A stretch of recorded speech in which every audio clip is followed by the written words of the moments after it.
Quiz টুইজ season 3 নামাঙ্কিত এই quiz প্রতিযোগিতা আয়োজন করা হয় মালদা টাউন হলে। এতে মালদা জেলার বিভিন্ন প্রান্তের একাধিক বিদ্যালয়ের 2 শতাধিক ছাত্রছাত্রী অংশগ্রহণ করে। তাদের মধ্যে বেশ জমজমাট কুইজ প্রতিযোগিতা চলে, যা দেখতে বিভিন্ন বিদ্যালয়ের শিক্ষক শিক্ষিকাদের উপস্থিতি নজরে আসে। প্রথম রাউন্ড ওয়ার্ম আপ। মালদার বিভিন্ন প্রান্ত থেকে আমরা স্টুডেন্টসরা আজকে এখানে এসেছে। বুলবুলচন্ডী, গাজল, মানিকচক এবং এই বৈষ্ণবনগর, সাথে মালদা শহরের বিভিন্ন স্কুল থেকে প্রায় 2 শতাধিক ছাত্রছাত্রী আজকে এখানে উপস্থিত হয়েছেন।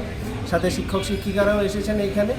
আমরা দাবি রাখছি আবারও এই কুইজ কম্পিটিশান মধ্যবঙ্গের মধ্যে অভিনবত্বের ছোঁয়া রাখবে।